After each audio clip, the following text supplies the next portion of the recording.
Hey everyone, it's me, Ian from the Postal Hub podcast.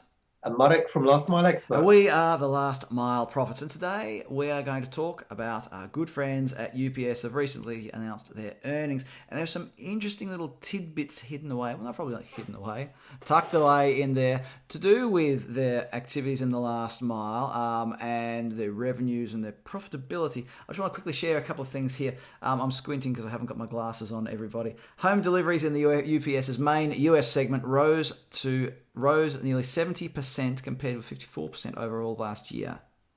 Operating profit for that business fell more than 40%. Marek, it's an interesting little pointer there, isn't it? Particularly because, as I understand it, they've also increased prices. So it is interesting. And my view actually is that there are a number of factors. First and foremost, of course, COVID is impacting things. On one hand, you've got a huge peak, which wasn't planned for. No. You've got resources that are more restricted because of COVID restrictions. You have to pay people more. So those are objective things. But where I think they are coming a cropper is our favorite subject, IDM. The more interactivity you have with your consignee, and to be fair, if we had Dean here, he'd say, Marek, you're being unfair. And they do have some elements of IDM. But generally speaking, I think they could do a lot more on IDM, and more importantly, they should give more alternatives, more options. If the out-of-home network is not coordinated, if it doesn't work well with IDM, then that won't work. But there's something else. Yes. Can you imagine? Are you ready for this? I'm ready. We've discussed it before. In some markets, they've actually closed off, I understand, the out-of-home option. Why? Well, look, I don't know. If you're asking me, I don't know, because we also don't know if in some markets if those out-of-home delivery options, the PUDO points, were closed by the government because they're not deemed essential. But just the same, in an environment where you'd be expecting more first-time delivery success as more people are at home, that sort of is a bit concerning. But here's an interesting little statistic. The company said that drivers are travelling 10% further. Oh yes, hold on. Yes, before we go there, oh, good. All right. No, go on. Please, listen, before we go on that, what is really, really important, that this at-home bit is a red herring. Of course, it makes sense. But if you have a huge capacity issue, the only way you're going to deal with it is dropping off 30 or 40 parcels first time rather than 1.2 first time. Let me, I agree wholeheartedly. And there's something here that points to the fact that what sort of illustrates your point. Drivers are travelling 10% further and making 15% more stops on their daily routes. The packages are 33% lighter. Super small, sexy parcels. That's what everybody wants. That's the holy grail. So actually, in a way, what's happened is people are shipping things, probably medicines, masks, gloves, smaller items, maybe also, food items.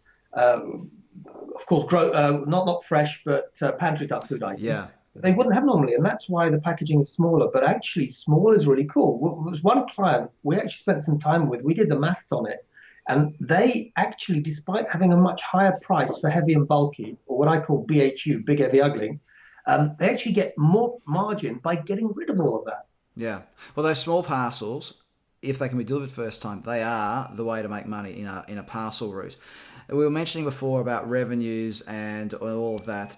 Isn't it and I'm sorry to bring the company that's named after a river into this again, Amazon, but hasn't UPS got a more not cozy, what's the right word? They've got a closer relationship with Amazon these days since FedEx pulled the plug. Could this be a contributing factor, or am I... Amazon is big, but e-commerce overall is big, and Amazon will only be, as it were, replicating what other e-commerce companies do, with a few caveats because they've got their own infrastructure.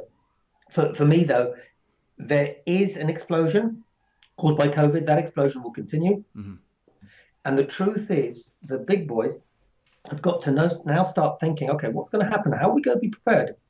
And this subject, we can maybe get our friend Juan on board and in fact, pre-agreed with him that we will do that, to talk about China, because for me, that's an amazing exercise where the Chinese 5 years ago realized they will not be able to cope.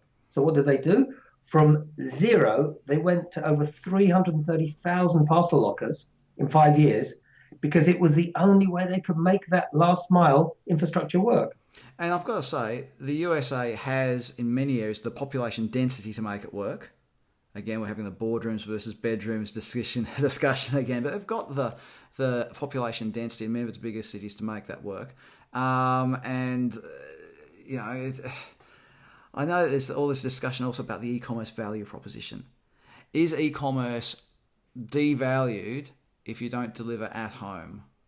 Well, I'm not 100% convinced by that argument. I can see that it is a factor in the convenience of online shopping. It's being delivered to you at home. So is that? Yeah, I've seen some net promoter score results. You would be shocked. In a couple of developed markets, I've seen lockers compared to two-door delivery, and it was a complete, total, shock to me that lockers won, and it wasn't a close thing. It was a significant difference. So really quickly though, before we finish up, because we are almost out of time. Yeah. UPS has some parcel lockers in the USA. I don't know if they have any in the rest of the world. Comment below. I'm sure already people from UPS are filling up our comment section on this one. But what's holding UPS back? I know that they said that to safeguard its finances, the company is cutting $1 billion from its capital spending budget in 2020. Now, it's not all just about lockers or sorting centres, but if the alternative is trying to find more warm bodies to fill up delivery vans, is it worthwhile? You're absolutely right. I had a debate yesterday with a pal over in the US, and I said it's completely wrong because that's exactly what he said. They don't have the capex. And first of all, you don't need to start with expensive lockers. You can start with a coherent PUDO-based out-of-home network, which you slowly migrate towards a mixed model. Honestly, I think UPS could do with a bit of consulting from the last mile profits. Comment below. Everybody from UPS, contact us directly. Reasonable rates. In all seriousness, though, please do share your comments on this topic below. Go over to Slido if you want to ask questions. I'm doing this because the details are going across the screen at the moment, and I can never remember if this way or this way because I'm looking at a reflection of myself.